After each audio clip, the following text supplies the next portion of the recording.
A oficina de impacto é um espaço pensado para a gente ter discussões, trocas de experiências relacionadas às melhores práticas em monitoramento e mensuração de impacto. Nós temos 3 edições por ano, usualmente nos meses de maio, agosto e novembro. E hoje nós temos aqui um convidado especial para nos conversar conosco. Antes disso, pessoal, como essa é a última edição do ano, ao final a gente vai deixar um QR Code aí na tela para vocês sugerirem temas para os encontros do ano que vem. Tudo bem? Então, contribuam e sugiram o que vocês acham que vale a pena a gente trazer aqui no nosso debate. Então, nossa edição de hoje aqui, mensuração de impacto, uso gerencial para políticas públicas. E, para essa discussão, nós temos a sorte de contar hoje com o convidado, o professor Sérgio Pipo. Sérgio, se você quiser se juntar aqui, por favor.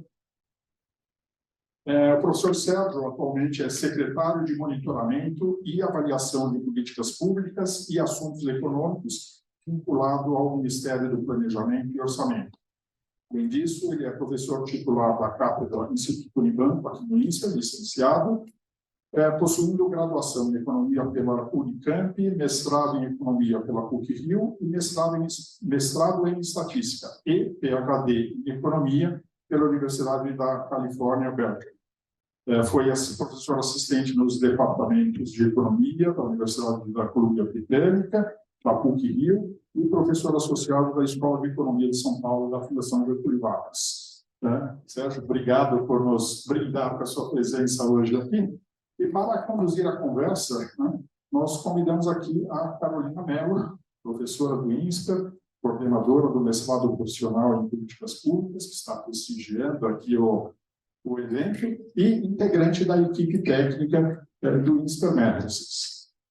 Bom, feitas as apresentações, para chegar o microfone aqui atrás, passar para vocês aqui. Bom evento, pessoal.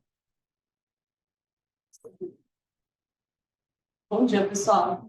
Um prazer enorme estar aqui hoje com vocês, com o Pipo, esse bate-papo. Mais próximo, não tenho muita familiaridade aqui. Para esse bate-papo sobre monitoramento e avaliação no governo federal, conhecer um pouco mais do que o Pipo está fazendo lá e tirar nossas dúvidas, lembrar um pouquinho das aulas de finanças públicas. E prazer estar aqui hoje. Obrigada por isso.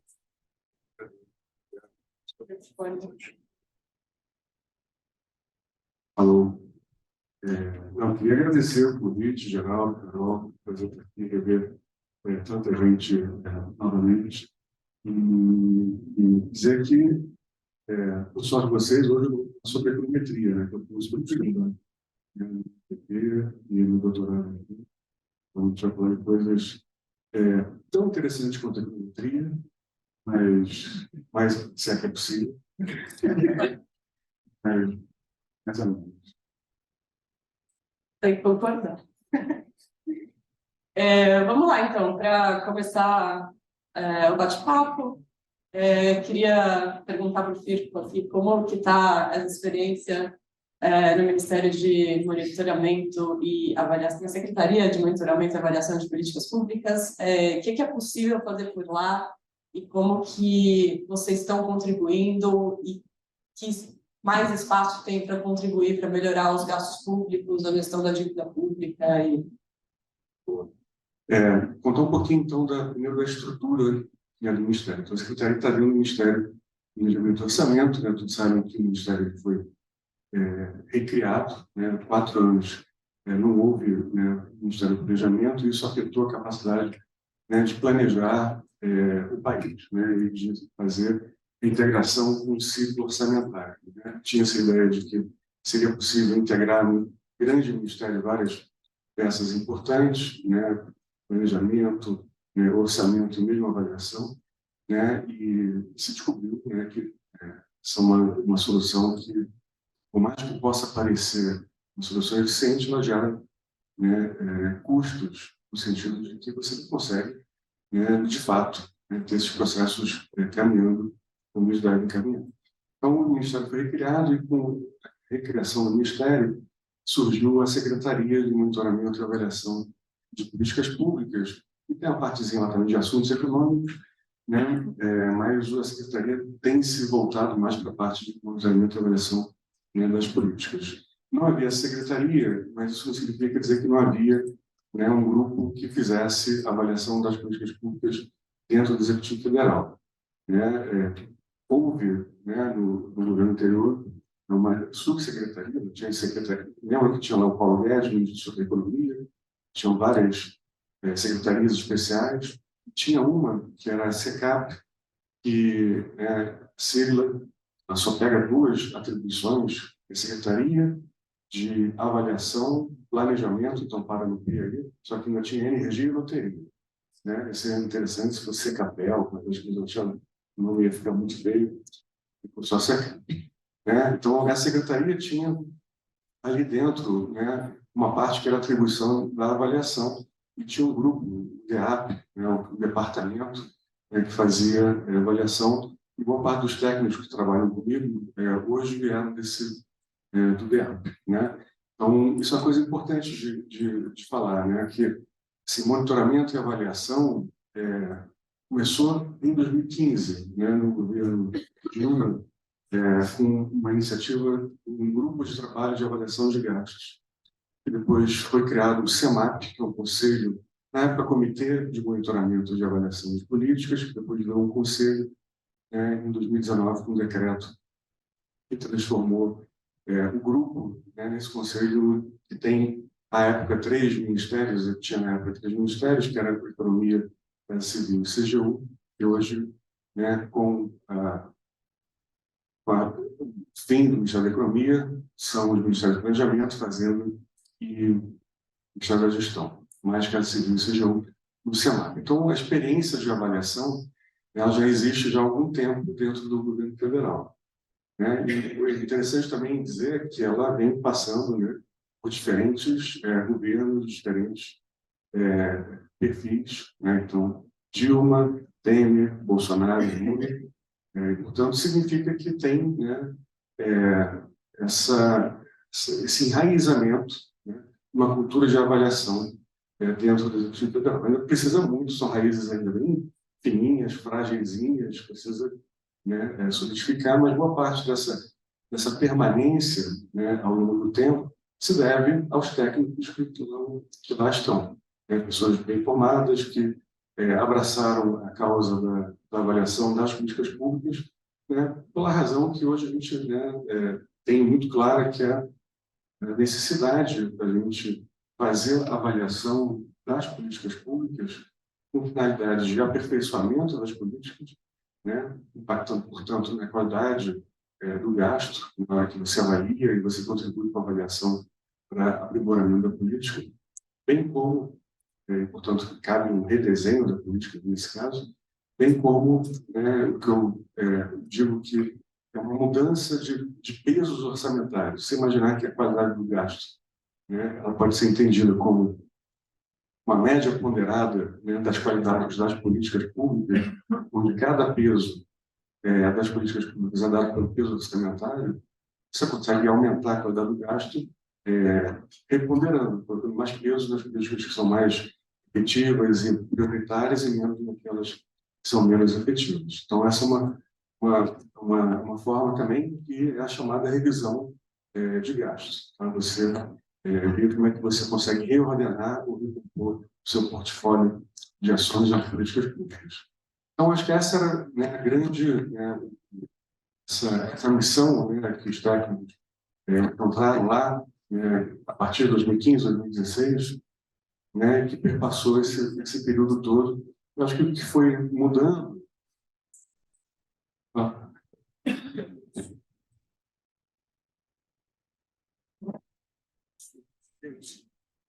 Fica tudo só.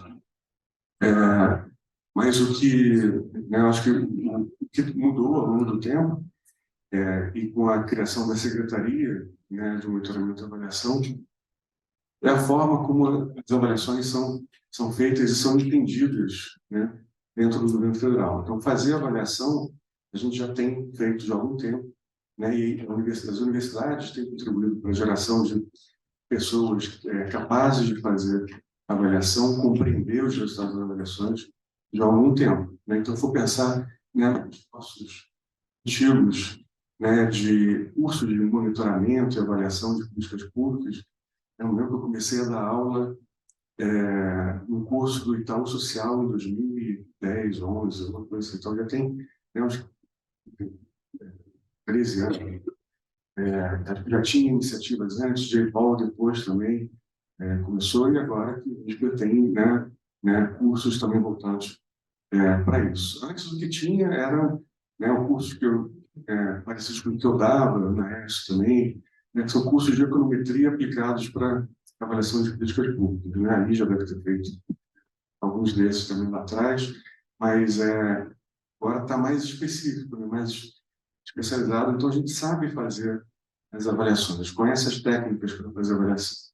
Mas acho que o grande desafio que eu encontrei lá e daí? Fazemos o que com tanta avaliação? Como é que a gente consegue, de fato, incidir, né, sobre a política pública? Como é que a gente consegue, de fato, entrar no processo orçamentário, que é incrivelmente inercial?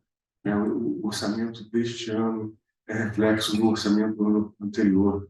Né? Ou seja, quem cuida de orçamento aqui no INSPER geral deve ter passado por isso já, né? Sabe que pega a planilha do ano anterior, replica, né? Mas vamos pensar aqui o que dá para mudar. Então, né, acho que a iniciativa, né, do uso da avaliação nesse ciclo orçamentário é pensar como é que a gente vê as nossas linhas, nossas ações orçamentárias, de uma maneira que sobrevivam aquelas que são as prioritárias e que são aquelas que têm, de fato, efetividade, que afetam, né, a qualidade da vida dos cidadãos. Então, essa acho que é a missão da gente conseguir, né, usar a avaliação com esse propósito, que não é muito trivial, porque isso requer, sim, aí sim, trazer a avaliação não só num grupo específico que estava na economia, ou agora no Ministério do Planejamento, mas trazer para dentro dos ministérios setoriais. Né? Então, eu tenho o papel agora de expandir essa cultura de avaliação para fora. Dentro do Executivo Federal, também tem outras iniciativas, né? No governo federal, o legislativo tem grupos de avaliação dos consultores, mas tem também o próprio TCU fazendo, né, a avaliação, e dentro dos subnacionais, né? Então, os estados e municípios também têm grupos, né, que começaram a pensar em montar uma rede, né, um sistema de monitoramento e avaliação dentro dos estados. Então, acho que ainda tem bastante trabalho, a gente pode falar quais são as iniciativas, né, que a gente tem feito para garantir que a gente, de fato, passe a usar as avaliações. Eu vou esperar você fazer essa pergunta. Eu estou falando de não só eu faço.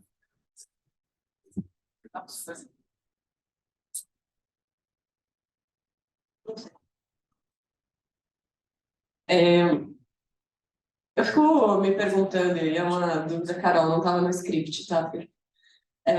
Vocês avaliam, tem alguma regra do governo federal sobre políticas de nível federal que têm que ser avaliadas? Por quem elas precisam ser avaliadas pelo governo? Podem ser utilizadas evidências geradas por outras partes? Vocês fazem um compilado dessas evidências? E quando vocês não têm evidência, como vocês tomam decisão? Eu queria ter um pouco a curiosidade de saber como isso funciona assim, no dia a dia, na prática, sabe? Então, o SEMAP, que é o conselho, é diferente da secretaria. Né? Então, a secretaria ela tem o papel de ser a secretaria executiva do conselho, ou seja, garantir que o conselho de fato funcione, né? E que as avaliações das políticas públicas de fato aconteçam. Né? O processo de seleção das políticas que vão ser avaliadas é um processo anual, mudou o decreto, né? Porque precisou mudar o decreto de 2019, que é um decreto novo de 2023, que reflete a nova composição dos 5 ministérios, mas também a gente tomou a iniciativa de fazer algumas alterações no funcionamento do conselho. Então, a seleção das políticas ela era baseada, né, na mistura na composição de 3 critérios: critério de materialidade, de criticidade e de relevância, né, que foram definidos, e aí você tem que definir, né, muito objetivamente, claramente, porque não pode ter ambiguidade. Foram definidos da seguinte maneira: materialidade, basicamente, o que está no orçamento.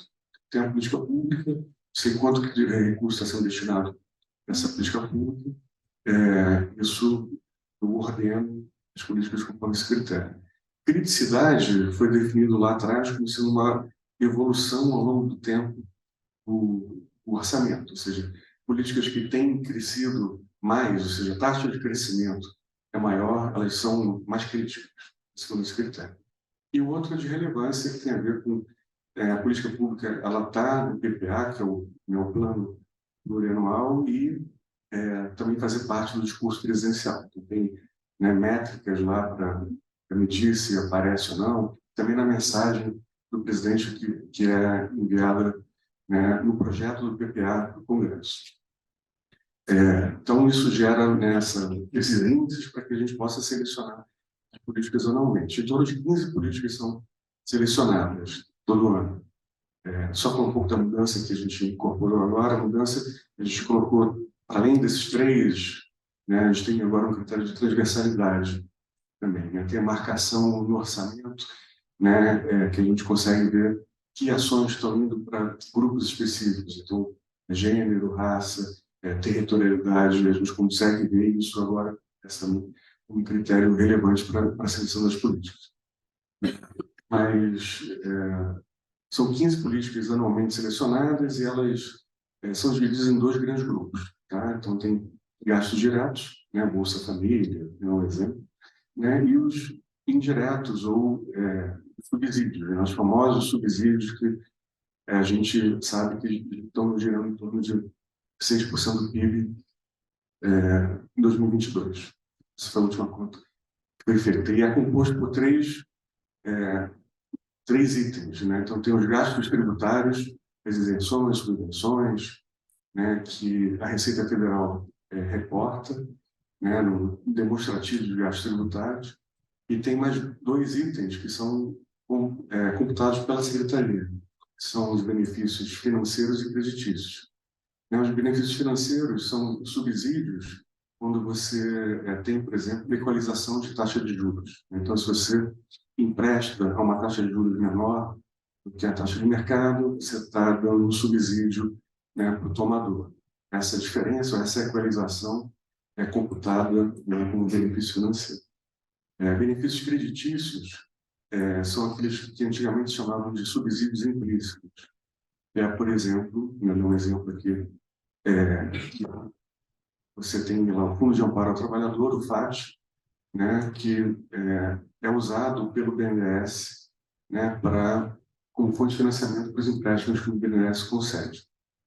Quando o BNDES toma recursos do FAT para repassar, mas paga ou remunera o FAT a uma taxa pequena, como essa, né, que parte dos empréstimos concedidos pelo BNDES vai remunerar o FAT, a taxa, né, de referência, a TR, né? Essa taxa é uma taxa muito pequena comparada com o custo de oportunidade do Tesouro Nacional. Ou seja, se o Tesouro tivesse usado os recursos, né, para quitar dívida, né, ele economizaria a diferença entre que a taxa de juros média, né, para a rolagem da dívida e a TR. Essa é a diferença que constitui um subsídio implícito. A gente faz uma conta também para todos os programas para ver quanto está sendo gerado anualmente.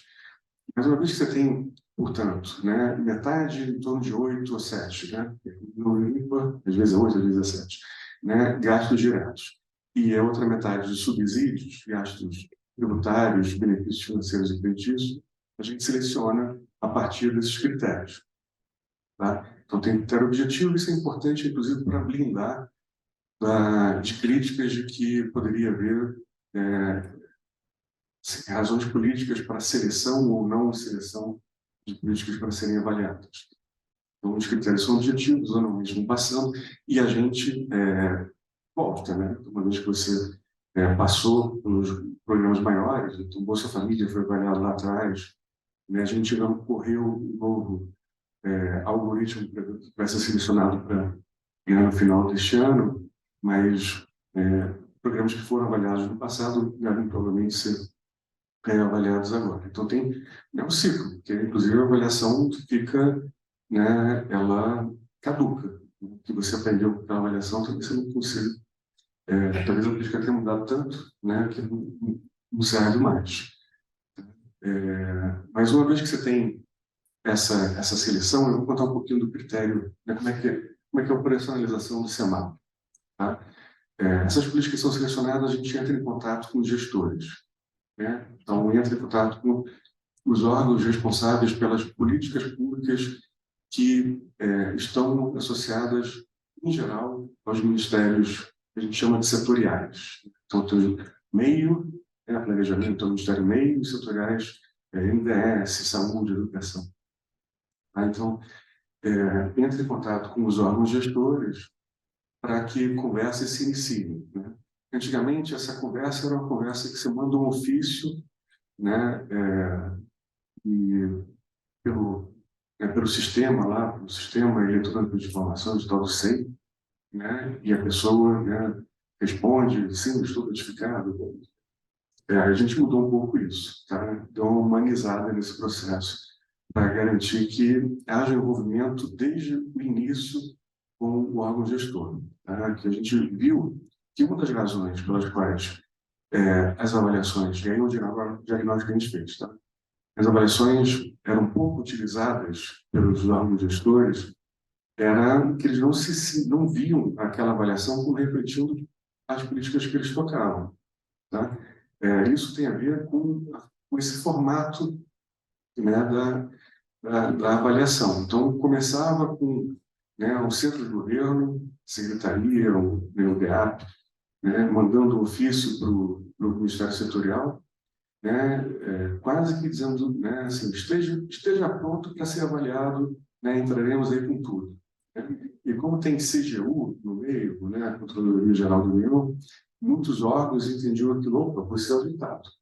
Né? O que eu vou colaborar, né, nesse processo avaliativo em que eu certamente vou ser punido? Ou vou ser punido porque, né, estão me fiscalizando, ou vou ser punido porque tem um governo fiscalista que quer cortar gasto e vai usar a avaliação para passar um facão no meu orçamento. Então, as pessoas ficavam fazendo aquilo o mínimo possível. Né? A mudança que a gente incorporou, e acho que o fato de estar neste governo ajuda, é que, olha, a avaliação de política não é necessariamente voltada para revisão de gastos. São dois processos diferentes. O processo de revisão de gastos, bem feito, né, ele pode usar elementos da avaliação, mas a avaliação, por si só, não implica revisão. Você pode usar a avaliação como uma ferramenta de aperfeiçoamento. Né? Mais ou menos que nem, né, as avaliações que os colaboradores do MISPA têm que fazer, né, anualmente. Então, a gente para um tempo para fazer a avaliação, autoavaliação, avaliação do meu chefe, avaliação da minha equipe, avaliação dos meus pares. É um trabalho danado. Né? E é chato pra caramba. Né? E tem gente que faz muito má vontade porque pode dizer, isso não serve. Né? Isso aqui vai ser só para legitimar uma decisão tomada pela direção e quer, né, demitir fulaninho, ou, né, quer promover fulaninho. E você faz já pensando que aquilo ali, né, não serve para... Não é legítimo, né? Não é algo que é realmente para um aperfeiçoamento. É só para legitimar uma decisão previamente tomada. E se você não está fazendo, né, tudo direitinho, o que você vai fazer é se esconder o máximo possível. Né? Então, se você está sendo avaliado porque você está sendo fiscalizado, você vai tentar se esconder. E se você não acredita no processo avaliativo, porque aquilo não tem nada a ver contigo, você também vai fazer de tabela e fazer, né, da pior forma possível. Né? Então, o que a gente está tentando mudar, e aí começa, né, com esse processo de muita escuta, né, dos gestores, mostrar que a avaliação pode ser uma ferramenta útil para o desenvolvimento. Assim como a avaliação foi criada pelos departamentos de recursos humanos para ser um instrumento de aperfeiçoamento profissional, desenvolvimento profissional, e não apenas de controle e fiscalização dos gestores. Tá? Então, a gente tem tentado mudar essa visão de que a avaliação é punitiva, de que, a despeito de que a CGU está lá, né, ela usa o chapéu, né, de avaliador e não de auditor, quando interage com os órgãos setoriais. Mas a gente, portanto, começa com essa conversa, a gente faz seminários, que agora, né, no mundo online são webinars, tem webinars em que a gente chama os gestores, chama especialistas, né, das políticas, muitas vezes ex-gestores, né, gente da academia, gente que conhece, né, a política para poder, né, ter um dia de reflexão sobre o que a gente quer avaliar. E a forma como a gente faz a avaliação, ela antes não estava claro que avaliação que era feita. E agora a gente tem bem claro que avaliação. É uma avaliação né, de governança, é uma avaliação de implementação, né, é o desenho que a gente está avaliando, né, é a avaliação de efetividade, resultado, impacto, né, isso, ou, né, a questão, né, custo-benefício. A gente agora tem um roteiro que a gente não tinha. Antes, cada avaliador dizia como iria avaliar. E se caísse para mim, na minha versão, ano 2022, eu teria de ter que avaliar impacto. Né? Hoje, eu estou muito mais mente aberta, né, e digo que a gente tem que fazer uma avaliação, né, executiva que cubra todas essas partes, né, esses métodos de avaliação, para que a gente tenha um panorama mais geral da política. Então, uma avaliação que antes, o ciclo, né, antes da gente assumir, ela demorava 2 anos, embora fosse anual a seleção, esse processo avaliativo demorava 2 anos, agora ele é anual, e a gente faz essas avaliações executivas que cobrem, né, esses itens, né, de avaliação, e aí tem sim participação de todo mundo nesse processo. Quem faz a avaliação? Foi a tua pergunta, enrolei para responder. Faz os membros, né, do conselho, então os 5 ministérios, a CGU cuida bastante das avaliações, né, de governança, mas desenho, muitas vezes, são técnicos do IPEA, né, e também consultores externos, né, impacto também. Né, impacto é mais difícil fazer bem feito, né, no sentido de ter um ICT, né, ter um experimento, né, um controle de tratamento, isso é quase que impossível na velocidade que a gente quer fazer. Mas você tem, pelo menos, um apanhado da literatura, né? Então, políticas públicas similares que têm RCT feitos, né, ou no Brasil ou fora, o que a gente conhece dessas políticas para, né, gerar um relatório da avaliação da política pública.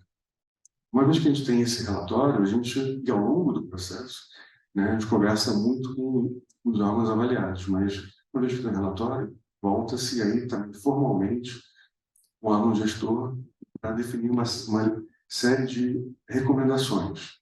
Eram recomendações que a gente mudou o nome, para me lembrar, assim, a gente mudou para o eufemismo, tá?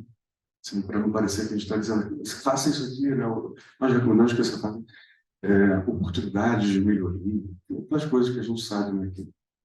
Desafios, alguma coisa assim. Exatamente, tipo isso. Eu me esqueci o nome que a gente usou.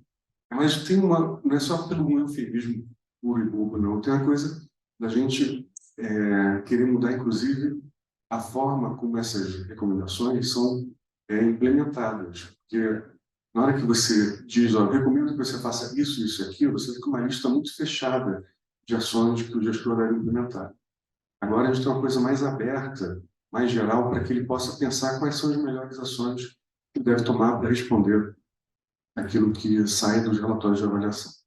Ou seja, faz com que ele pense também sobre, né, o que eu aprendi com a avaliação para poder responder, né, as críticas ou sugestões que eu recebi. Tá? Então, isso também é uma mudança que a gente implantou. Mas quem faz a avaliação, então, muita gente faz avaliação. Tá? Dentro do governo, muita gente faz avaliação, né? ENAP participa, né? A Escola Nacional de Administração Pública, o IPEA, o Instituto de Pesquisa Econômica Aplicada. Tem mais. ENAP, a gente consegue, né, contratar consultores externos, né? Tem o EVEX, que é tocado por um ex-aluno do MPP, né? O EVEX Evaluation Express. Tem a PENAP, que ajuda muito também nesse processo. O Bruno. Né? O Bruno, Breno. Mas eu falei demais, de novo, vou passar por cima.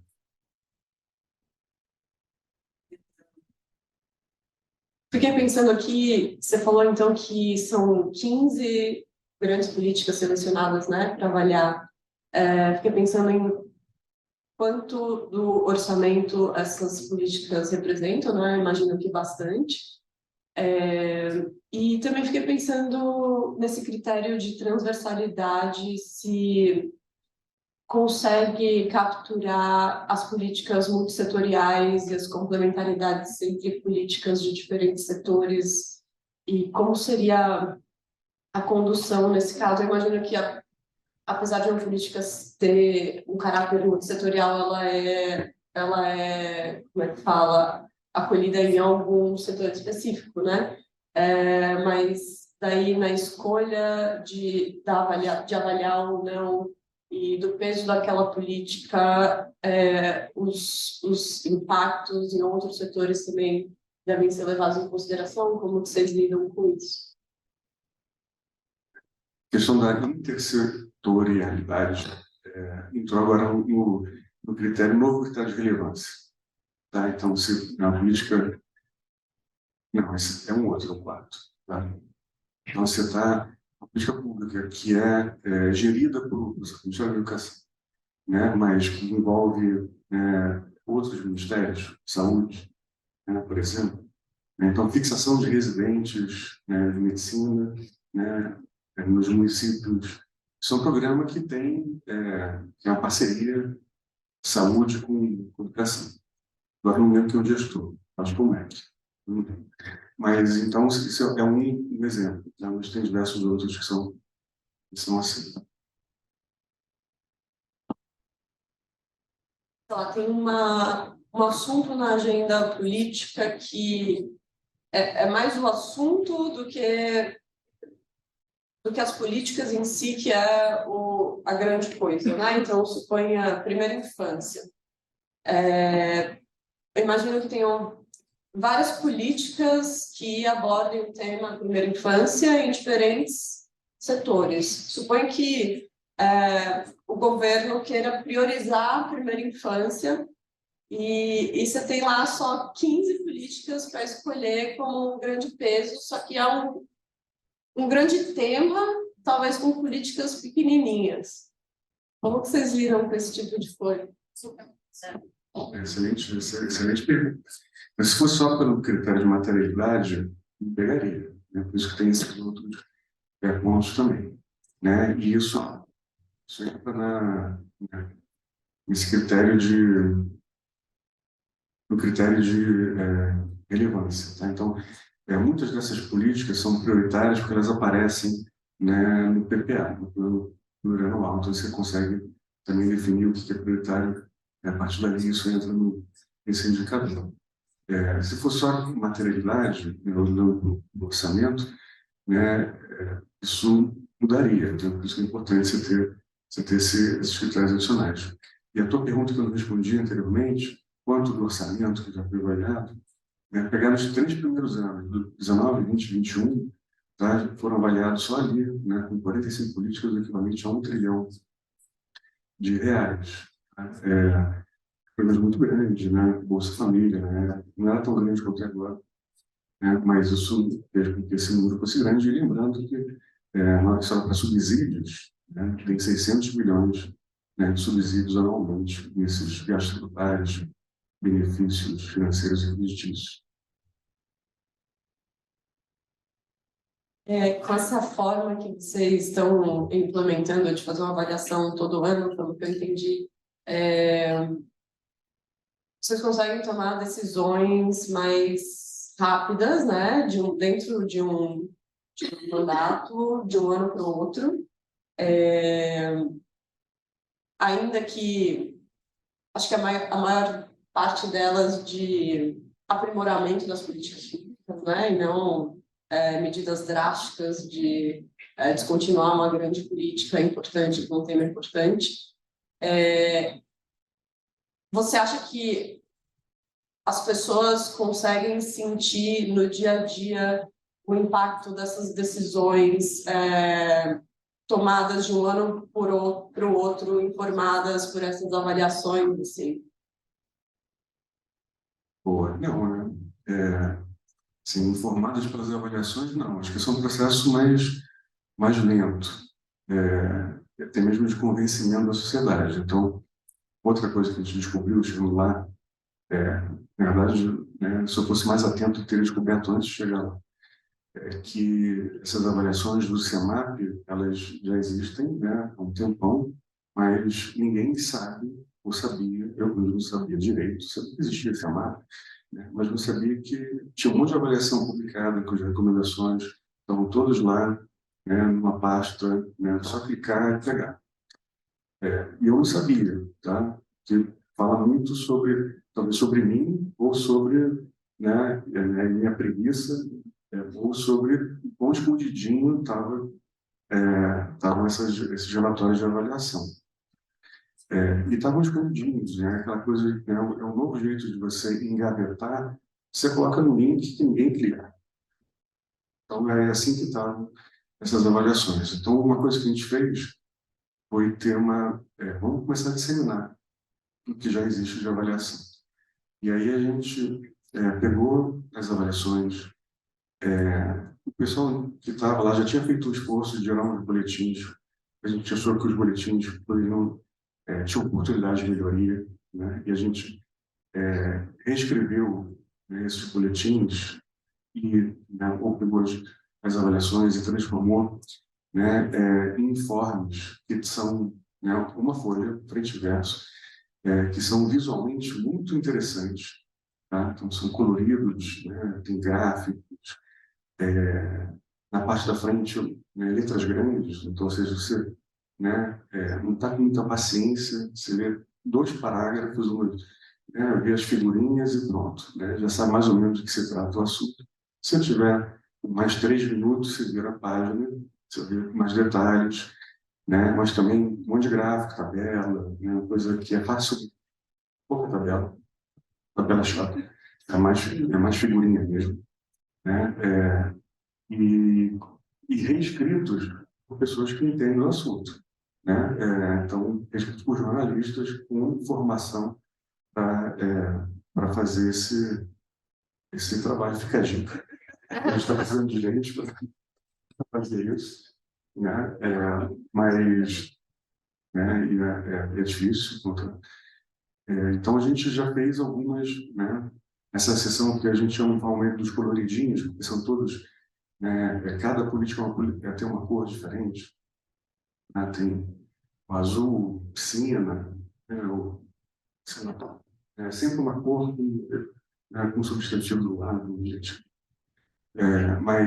Então, tem várias políticas públicas que estão nesse processo de os relatórios serem transformados em algo mais fácil, né, para que todos tenham acesso, né? Então, a gente fez um seminário em agosto, que a gente tomou a decisão de fazer temático. Então, o que já existe de avaliação sobre reforma tributária, que poderia ajudar na discussão sobre reforma tributária? Então, naquele momento, tinha acabado de sair da Câmara e para o Senado, né, o projeto, e ali a gente chamou, né, congressistas, chamou deputados, né, os relatores, né, o pessoal da comissão da reforma tributária, que estava, portanto, bem à frente, chamou senadores envolvidos também no processo. O Eduardo Braga, infelizmente, desmarcou no dia, teve um pequeno acidente doméstico, não pôde ir, mas as demais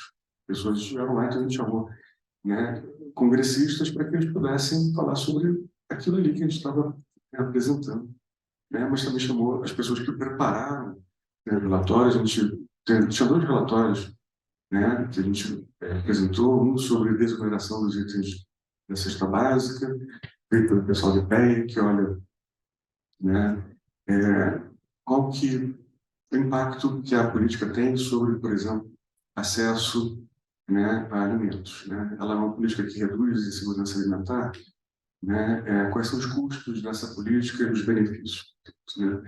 Existem políticas alternativas melhores no sentido de talvez oferecerem uma maior cobertura maior focalização. Portanto, quanto mais focalizado, menos recursos você precisa para atender, né, a população alvo. E sim, né, a gente sabe que se você desonera todos os itens da cesta básica, ainda mais com a cesta básica, né, muito grande, né, que tem itens, né, de consumo de luxo, você vai atingir não só aqueles que estão, né, a população que está de fato mais propensa a ter algum tipo de insegurança alimentar, mas também quem não vai passar por isso. Então, no fundo, é um custo para a sociedade, porque a gente está deixando de tributar, né? Isso entra como um gasto tributário, e quem se beneficia não necessariamente são os mais pobres, ou aqueles que têm uma maior propensão a sofrer de insegurança alimentar. Portanto, existem alternativas, sim. Alternativas estão sendo, né, possivelmente, né, não do jeito ideal, mas de algum formato próximo, ou melhor que a gente tem hoje, né, que foi aprovado ontem de noite no Senado. Então, né, tem uma cesta básica nacional bem menor. Agora, os itens, o ideal, né, seria que reonerasse e metesse um cashback, né, para a população mais pobre. Por que isso é ideal? Porque você consegue, assim, não dá, assim, se a política é voltada para reduzir a insegurança alimentar, eu não preciso dar redução de preço nos alimentos para os mais pobres, para os mais ricos, né? Para os mais pobres. Só que é difícil, né? Né? Se você é pobre, você vende o arroz por R$ 5, você é rico dando por 7, né? Ali na hora, no caixa é difícil, você que tem um mecanismo que é, opa, isso aqui custa 7 porque tem R$ 2 de imposto, o rico está pagando, o pobre recebe na hora. Paga 7, mas recebe 2. Né? Então, esse cashback, né, é possível fazer, né? Assim, tem tecnologia, não é nada. Né? Rio Grande do Sul implementou uma experiência, então tem várias experiências ao mundo, né? E dentro do Brasil, bem sucedidas, então é algo que é preciso ser feito. A solução encontrada, né? Possivelmente vai ser de um cashback, não só para alimentos, né? Tem 2 cestas agora, uma cesta pequena, cesta expandida, né? A cesta pequena tem desoneração total, a cesta maior vai ter uma desoneração parcial, né? E possivelmente os mais pobres vão ter acesso a um cashback, né? Se for pensar também, né? A gente quer, né, definir o que o pobre não deveria pagar de imposto. Então, esse alimento aqui você paga imposto, esse você tem, esse tem cashback. Talvez tenha uma coisa também meio paternalista de definir, né, qual deve ser o consumo ideal das famílias mais pobres, né, o ideal, por isso que eu sempre falei que o ideal seria dar um cashback mais amplo, né?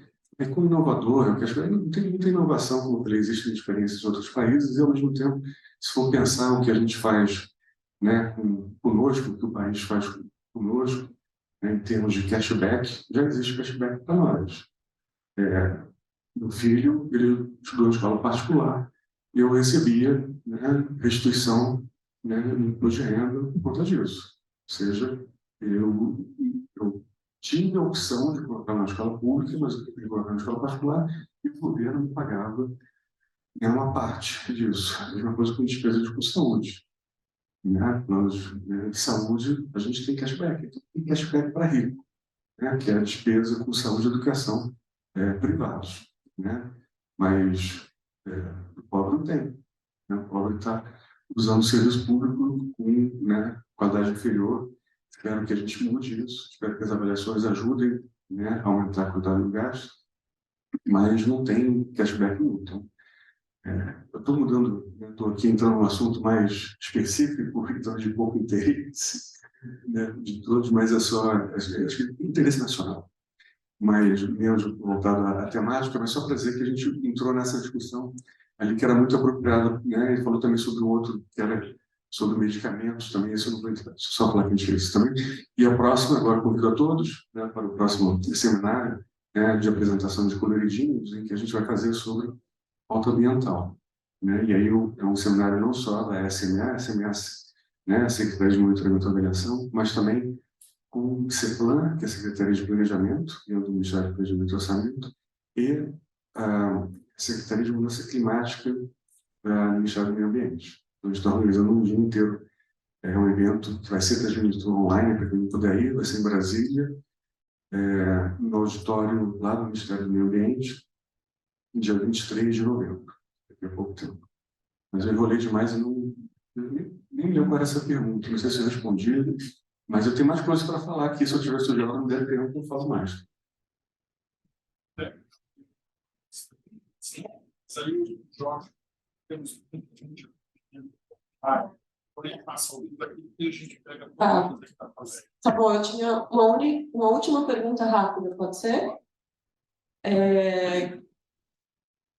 Queria perguntar mais do lado pessoal de sua experiência, assim, estando do lado do pesquisador antes, como que você imaginava que você podia contribuir com evidências para políticas públicas, e agora, estando do lado do governo, se é o que você imaginava, se é muito mais difícil do que você imaginava, o que você ficou positivamente impressionado, negativamente impressionado, um pouco do que você sentiu com relação a isso. Eu está me criando expectativa, né? Então, eu sabia que era difícil a gente fazer com que as avaliações elas fossem, de fato, influentes na tomada de decisão sobre políticas públicas, né, no redesenho. Então, é uma coisa que a gente faz também, que não está no SAMAP, é a avaliação ex ante das políticas, né? Então, a gente opera em convênios com diversas secretarias e ministérios, né, para pensar no desenho inicial das políticas públicas, antes de elas serem lançadas, né? Então, tem diversas ações, como MEC, MMA, saúde, e outros ministérios que a gente tem conversado bastante. Então, isso é uma forma de influenciar no desenho e não esperar, né, vir uma avaliação ex post para poder redesenhar o programa. Políticas novas que não passam por esse tipo de avaliação ex ante, que não tem obrigatoriedade, a gente gostaria que isso tivesse algum tipo de obrigatoriedade, não necessariamente centralizar na SMA, né? Mas tem um protocolo de avaliação ex ante, assim como existe as análises de impacto regulatório, que são necessárias, os gestores têm que prover, né? Agências reguladoras têm que mandar sempre para a secretaria, lá no DIC, Ministério do Desenvolvimento, Indústria e Comércio. Poderia ter algo parecido também com políticas novas que fossem lançadas, preparassem, né, um protocolo, respondessem, né, questionários, né, que fossem uniformes, só para a gente ter uma primeira impressão e, a partir dali, iria para a Casa Civil, ou seja, para o presidente tomar a decisão. A gente sabe que isso, o processo não acontece, então vai direto para lá. E muitas vezes a parte técnica ela fica carente de uma avaliação, né, ex ante, tá? Então, e a velocidade da política, isso eu já sabia, né, é muito maior do que a velocidade da avaliação, né, ou a tentativa de uso, né, do que já se sabe sobre políticas similares, tá? Não precisa nem ser da avaliação daquela política específica, mas do que se conhece. Então, muitas vezes tem demandas, né, para você fazer algo rápido e a política sai do jeito que sai, né? Então, isso infelizmente, a gente ainda acho que precisa, né, ainda de bastante amadurecimento institucional para garantir, sobretudo, que as políticas, né, que envolvem, né, frações muito grandes do orçamento, né, com as despesas continuadas, né, de caráter obrigatório, que são, né, importantes, né? Lembrando que se você divide o orçamento em duas partes, uma, né, de despesas obrigatórias e outra discricionárias, as obrigatórias elas têm crescido a uma velocidade maior do que as discricionárias, o que comprime, portanto, fica, né, vários ministérios batendo lá na SOF, que é a Secretaria de Orçamento Federal, né, vendo o que consegue fazer para ter uma reprogramação orçamentária está cada vez mais difícil, né? Então, a necessidade de um ajuste, né, nas políticas, de um redesenho, eu digo, o nosso lema na SMA é revisar para repriorizar, né, a partir do gasto. Então, tem políticas que precisam ser revistas, né, no portfólio, né, dos ministérios, para que a gente consiga, de fato, dar mais peso orçamentário para as políticas que são as mais relevantes e prioritárias. Agora, esse é o esforço que tem que ser um esforço coletivo. Não adianta ele dar um Ministério do Planejamento dizendo, essa aqui é boa, essa é ruim. Né? Não, tem que ser algo construído junto, né, com os ministérios para que eles entendam que, uma vez que você faça a revisão de gastos, surge a oportunidade para você fazer o lançamento de novas políticas que estavam engavetadas. O projeto está engavetado porque não tem dinheiro. Né? Agora, talvez você consiga, né? Então, pegar exemplos, né, de correções de pagamento.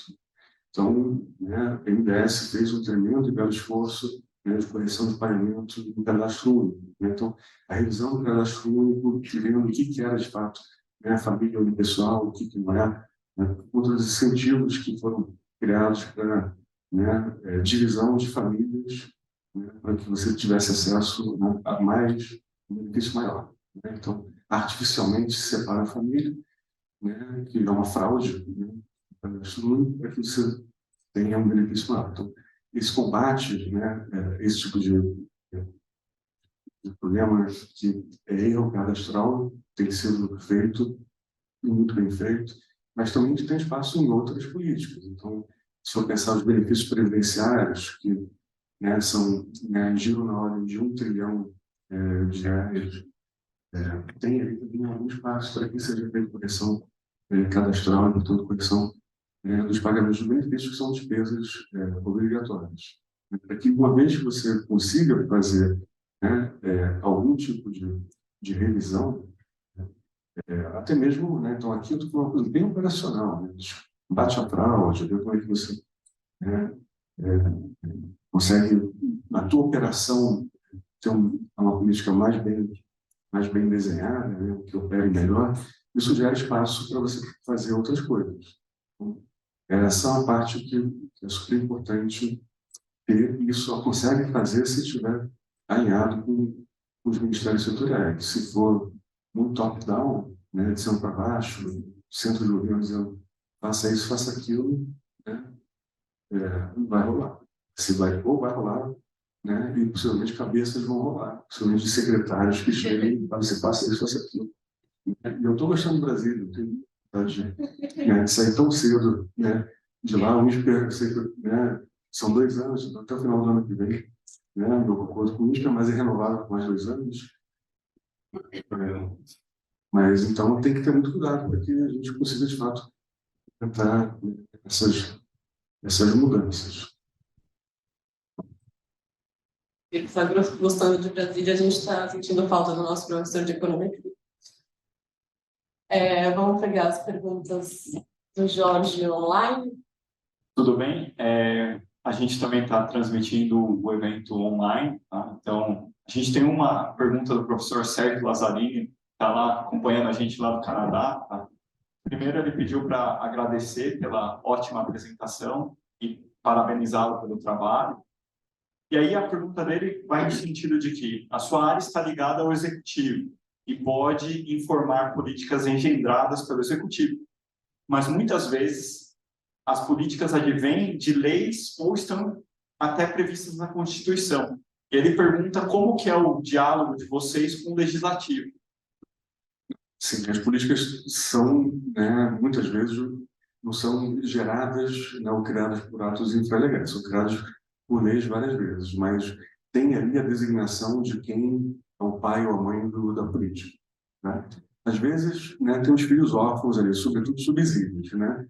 Não, isso aqui não é meu, né? Mas a gente, né, acaba fazendo um esforço de designação de quem que é o gestor, né, para poder fazer, ou seja, né, tem políticas que têm execução, de alguma maneira, tem algum papel do executivo, fazer executar o executivo que faz, né, e aí a gente, né, tem essas conversas com o executivo. Mas tem outras experiências também, né, de de avaliação de política do próprio legislativo, o TCU, né, um outro ator muito importante nesse processo também, com avaliações independentes. Eu acho que a junção dos esforços é importante, sobretudo para, né, o que fazer com tudo que a gente já sabe sobre as políticas e as avaliações.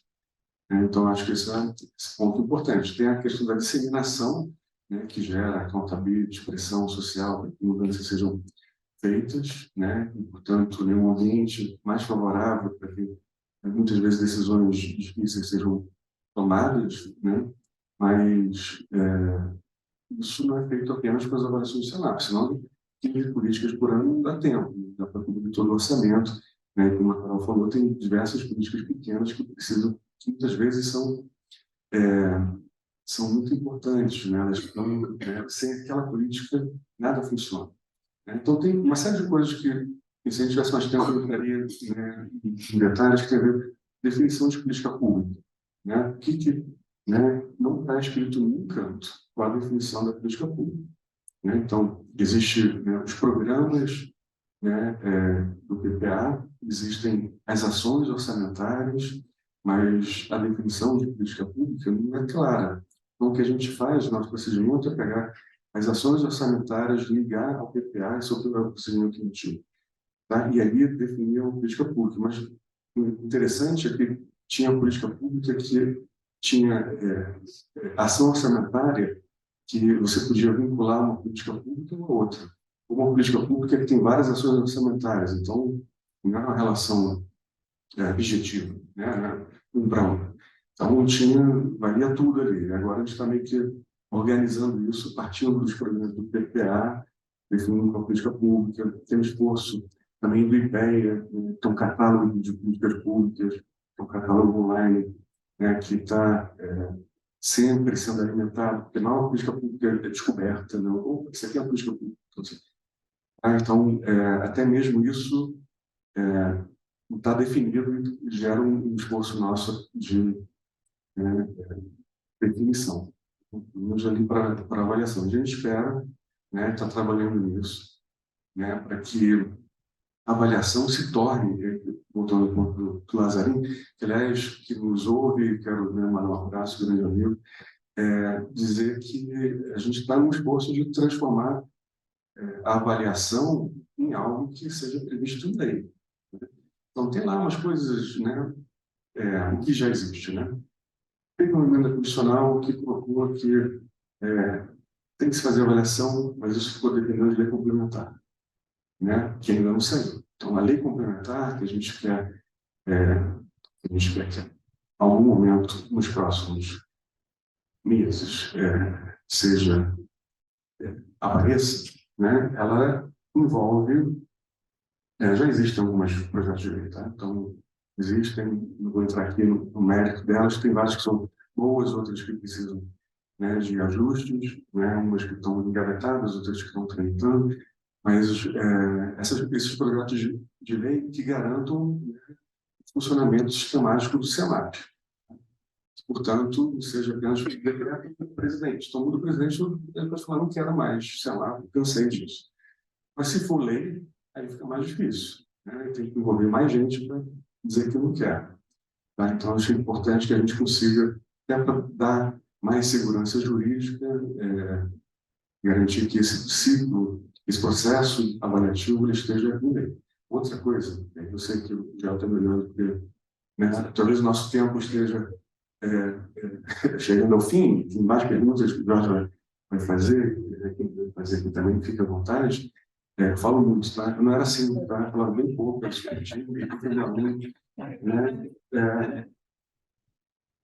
A Lígia não deve estar me reconhecendo, mas esse cara está falando demais, né? Mas eu tomei gosto, né? Assim, é tanto evento, né? Me dá um microfone, eu vou falando, mas que tem a ver com avaliação formalmente no ciclo orçamentário.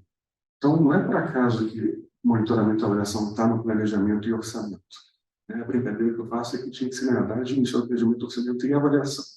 Um dia a gente chega lá. Mas está no ciclo orçamentário. Se você começa... O que é o PPA? O PPA é você traçar um plano de 4 anos. A coisa interessante é que ele começa a partir do segundo ano do governo. Então, a gente fez um projeto de lei para ser aprovado, começar em 2024. O segundo ano do governo, ele dura 4 anos, ou seja, ele vai perdurar até o primeiro ano, né, do próximo mandato. E foi assim, né, desde 88. Então, o PPA, ele define quais são, né, os programas que são os programas que o governo federal vai executar, né, que vai ter tanto orçamento, né? Então, as leis orçamentárias, a LDO, né, Lei de Diretrizes Orçamentárias e a LOA, a Lei de Orçamento Anual, eles, né, bebem do PPA. Então, o que não está no PPA fica mais difícil você conseguir recurso para aquilo. Mas o PPA, na hora que ele é feito, ele se baseia muito, né, em avaliação, né, nos processos avaliativos que a gente, né, ensina que vocês aprendem aqui. Tem um modelo lógico, tem que entender como é que eu vou alcançar aquele indicador final. E eu tenho que pensar nos indicadores, tenho que pensar, né, na política, né, com todas aquelas caixinhas de hipermétricas, né? Enfim, eu preciso ter aquele modelo, né, lógico, aquela relação, né, causal muito bem estabelecida, né? Tem que definir indicadores, tem que definir metas, isso é importante. Esse ano, este PPA ele tem metas específicas, inclusive com intervalos. Então, intervalo não é só meta, né, de resultado primário ou meta, né, de inflação. A gente tem agora, que o Central tem que atingir, a gente tem metas também, né, para a mortalidade infantil, quanto que a gente quer reduzir, desmatamento, quanto que a gente quer, o quanto que a gente quer deixar de desmatar, né? Mas qual a velocidade que a gente quer fazer isso, também de carbonização, tem uma série de indicadores, né, que são definidos como alguns objetivos estratégicos do governo, total 7, 6 objetivos estratégicos, né? Aí tem depois uma camada, né, de outros objetivos, que não são, né, esses 6 ou 7, né, que são os mais relevantes, mas que são também setoriais e que são que é um governo dizendo, a gente quer fazer isso aqui, tá? Agora, para isso, a gente vai precisar desenhar políticas para isso. Então, né, a avaliação ex ante pode ajudar nesse processo também, né, para como que a gente vai, né, chegar nessas reduções, ou chegar atingir essas metas. A gente vai precisar executar. Então, no fim, é rodar um PDCA, né? Você planeja, executa, né, checa, avalia e depois corrige rota. Então, o processo, né, da avaliação está ali, né, ajudando no planejamento, depois da execução. A execução depende da orçamentação, né? Então, meio que o ciclo se fecha. Então, por isso que eu acho, né, que não é por acaso que a avaliação está nisso, mas isso tem que estar também previsto por lei. O que tem agora, né, na LDO, que foi enviado, o projeto foi enviado, que, né, a gente está esperando, né, a discussão sobre métrica, né, quando vai ser aprovado, mas lá dentro da LDO tem lá a previsão de que, quando couber, as avaliações vão ser enviadas, né, para que, na próxima LOA, que é enviada em 15 de abril, não, estou falando besteira, próximo besteira. Vamos lá. A gente, na LDO, diz que vai ter previsão de avaliação na LOA. Tá? Então, quando couber, a gente vai mandar as avaliações para que, portanto, o ciclo orçamentário já tenha avaliação. Mas a gente precisa de mais. Tá? Eu acho que é importante isso, mas garantir que o sistema de monitoramento e avaliação exista por força de lei. Isso a gente não tem. Isso acho que não posso fazer isso. Ok, então, obrigado, Sérgio. Abri aqui para perguntas do pessoal. Eu levo o microfone para vocês.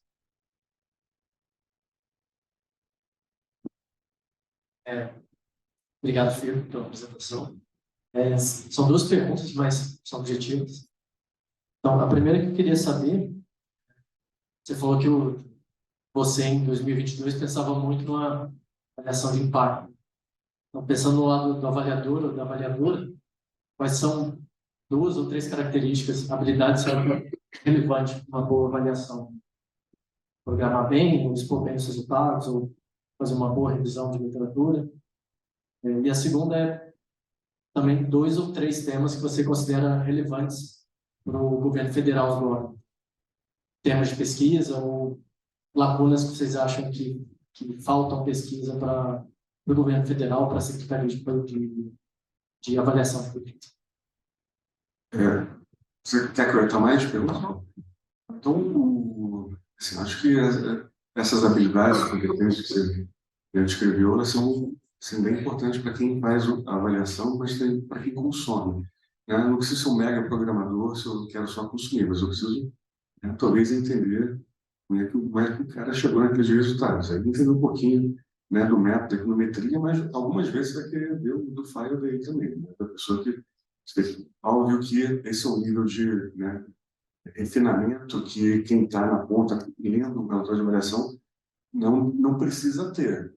Se quiser, né, é ótimo. Tá? Esse jornalista que está fazendo esses resumos, conheço ele há muito tempo, os coloridinhos. Né?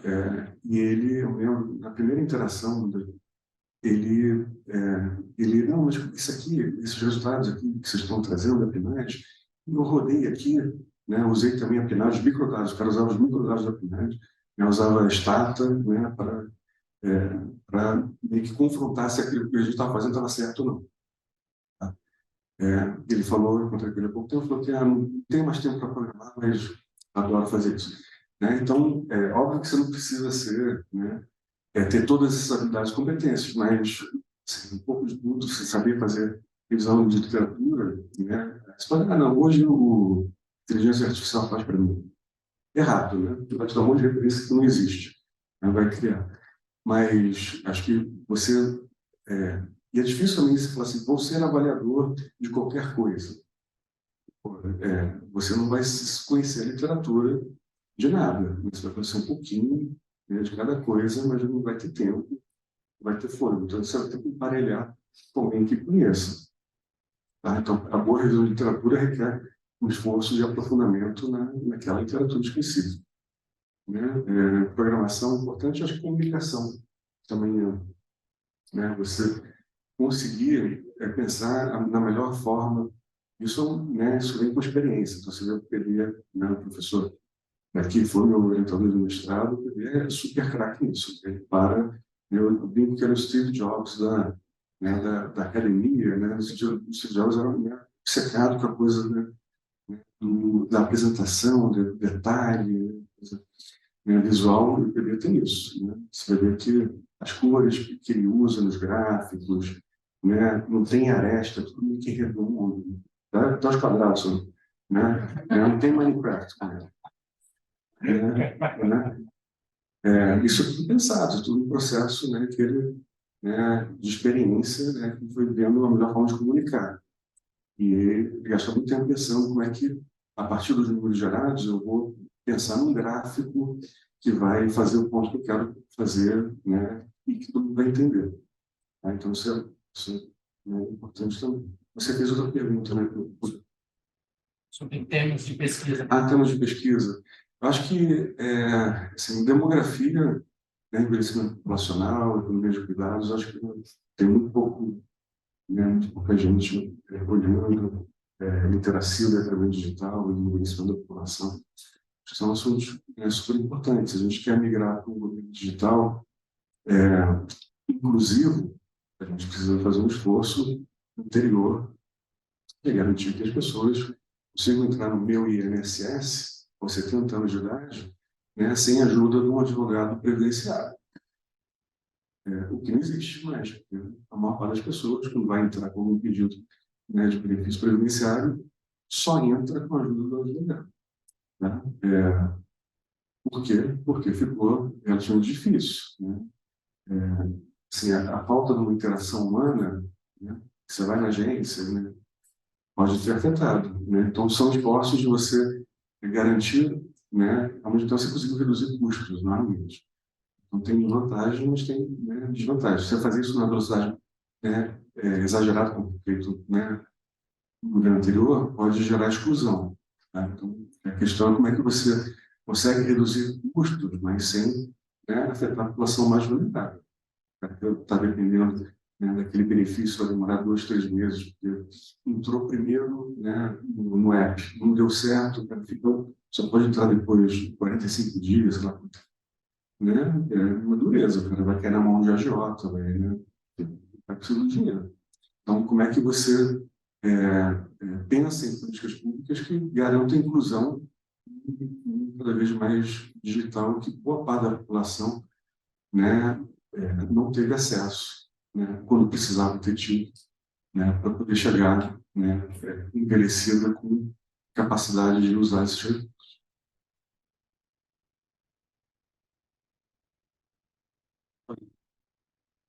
Obrigado pela disponibilidade de conversar conosco. Acho que gostei muito da parte que você mencionou, que existem esforços de trazer a avaliação para a lei, né? Acho que isso é algo maior, de como a gente institucionaliza assim, o uso de boas evidências, e ficaria muito curioso de saber de outras oportunidades, assim, pensando em embutir boas evidências no ciclo de vida de políticas públicas. Quais são as oportunidades que existem desde o momento que a gente está formulando até os momentos em que gestores estão implementando ou regulando, e para até chegar nesse nível de avaliação.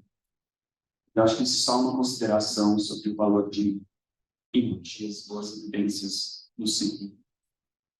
E também acho que estou curioso para saber sobre a colaboração com entes subnacionais também. Então, se o Ministério vai atuar no nível federal, a própria planejamento e execução de políticas públicas tem que passar por uma colaboração a nível de Estado e município, que tem outras realidades de recursos e capacidades.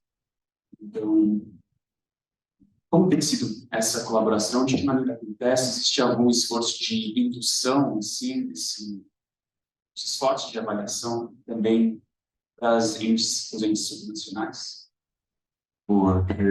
Acho que, então, pergunto sobre em que momento as evidências têm que entrar. Acho que você já deu a resposta, você fez a pergunta com a resposta. Tem que entrar, né, ao longo de todo o processo, né, desde a formulação, o acompanhamento, o monitoramento da política, né, você tem que gerar evidência para poder saber, né, se de fato você tem a política ou não, né? Muitas vezes você acredita que a política está em operação, quando na verdade ela não foi implementada da maneira que você, né, previu. Isso você consegue, né, gerando, né, você tem que, né, buscar informação para gerar evidências de que a política tal não está funcionando da maneira prevista. E se não estiver funcionando, muitas vezes ela se adaptou ao ambiente e se liga com aquilo, né? Depois você vai avaliar se essa política, essa mutação da política, ela gerou, né, impactos ou não, né? Qual foi a efetividade dessa política. Mas, novamente, você vai precisar gerar informação, transformar isso em evidência, né, que te ajude nesse processo avaliativo. Tá? Com relação à articulação com os entes subnacionais, o que a gente tem feito ainda precisa, acho que a gente está numa coisa de organização, né, e priorização das atividades. Tá? Eu cheguei no meu primeiro dia lá e falei assim, minha prioridade aqui é fazer a integração de dados. O que eu fiz de integração de dados? Falei sobre integração de dados no primeiro dia. Porque é muito difícil fazer integração de dados. Tem diversos atores já dentro do governo federal trabalhando com isso. Tá? Então, o que a gente tem feito é participado, né, de algumas ações, né, que, de fato, né, permitem integração para avaliação e para gestão, né, dos dados, mas isso não é algo que está centralizado na Secretaria. A mesma coisa com formação de uma rede de monitoramento e avaliação de políticas públicas articulada pela Secretaria. A gente fez mais do que só falar, mas precisa de mais esforços e precisa de mais tempo para isso. O que a gente fez foi, né, ter conversas com secretarias estaduais de planejamento que querem, né, ter uma rotina de avaliação, né, entender um pouco a nossa experiência, né. É muito interessante ver que em alguns estados a avaliação ela é feita para gerar informação para o centro do governo e é usada de maneira estratégica. Tipo, eu tenho informação sobre isso aqui, mas eu não vou dizer para ninguém o resultado da política. Eu uso isso para pressionar o gestor. Olha, eu sei o que você fez no verão passado. Você não informa a sociedade, não deixa a sociedade saber sobre aquilo. Tá? Isso é muito ruim. Então, acho que a avaliação é um mecanismo também de transparência. Tá? Então, nas conversas que a gente tem tido, tem falado bastante sobre né, essa experiência muito curta na secretaria, mas quais são as diretrizes que a gente tem trazido. Tá? E eu participei já de 3, não sei se é congresso, conferência, Conceplan. Conceplan é o Conselho de Secretários de Planejamento. Reuniões do Conceplan, que são secretários estaduais de planejamento. E aí eles convidam o pessoal do Ministério do Planejamento e Orçamento para participar. Eu já fui em 3 eventos desses. Tá? Então, eu conversei com bastante gente, apresentei, mas a gente ainda não teve nada, não foi criada uma rede formal. Existe a Rede Brasileira de Monitoramento e Avaliação, parceira também, mas não existe essa rede ainda nas secretarias. A gente começou uma conversa, também já fez algumas conversas com municípios também. Né? Ontem a gente fez uma conversa com o Niterói, que está querendo avançar nessa área também. Tem lá um grupo de Secretaria de Planejamento deles, né? Espetacular também.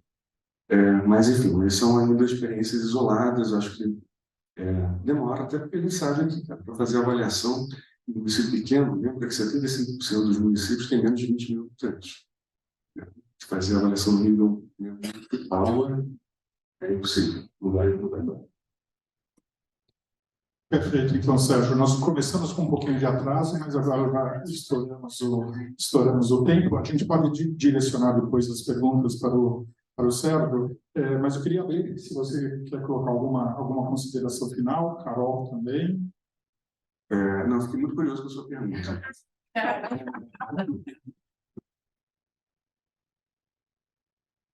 Obrigada, professor. Foi muito inspirador escutar você falando. Só contextualizando, eu trabalho mais a nível de município e estado, e a minha pergunta era são 2 em 1, né? A minha pergunta é meio que em continuidade, a pergunta dele, que é, se vocês pensam, eu percebi pela sua fala que você aposta muito na comunicação e na formação para disseminar e incidir com a avaliação. Se vocês pensam em levar isso para fortalecer a avaliação e o monitoramento a nível de estado, então ciclos formativos, webinars, coisas que vocês já estão fazendo. E a minha segunda dúvida é também se essa comunicação e essa educação de passar a avaliação também pensa em levar em consideração a sociedade civil, que faz muita advocacy no Congresso Nacional e também nos territórios, e poderia fazer uso dessas avaliações que muitas vezes ficam engavetadas para fazer essa accountability via advocacy. Em parceria já com o investimento social produtivo, o terceiro setor, nessa linha de formação e capacitação dos estados, tem algo que a gente imagina que vai ser em breve, com relação a esses mesmos atores fazendo advocacy, o terceiro setor fazendo advocacy, acho que eles usam muitas avaliações contratadas pela academia, e ótimo, ainda bem que tem gente fazendo avaliação, gente que é paga para fazer a avaliação. Importante se a avaliação não valesse nada, ninguém queria fazer. Ainda bem que tem gente contratando e usando para fazer esse tipo de pressão depois no Congresso, para que as políticas sejam alteradas. É óbvio que as nossas avaliações do Executivo Federal, elas são feitas em cumprimento ao decreto, ao entendimento que as políticas públicas elas têm que ser avaliadas. Então, pensa, por exemplo, agora, também muito sobre a reforma tributária, tem lá uma parte que prevê avaliações penais das exceções que foram criadas no regime padrão, padrão. Então, você já tem uma previsão de avaliação que vai estar na Constituição. Então, vai ter que se fazer. Agora, como é que você faz isso dentro do governo federal? Se faz só dentro do Executivo Federal? Acho que não, você tem que fazer. Executivo, legislativo, judiciário, como eu falei, os subnacionais também, mas usando a informação que vem de todo canto. Geraldo, desculpa, viu? Não tem problema. Assim, se a gente deixar, a plateia vai querer fazer mais perguntas. Esse é o problema, sabe? A minha fala final era isso. Só agradecer a você, Carol, todo mundo, as pessoas que nos ouvem, sei que o Sérgio está lá, o Lazarino, mas o Jorge botou um monte de gente, meia dúzia, digamos. Não, imagina.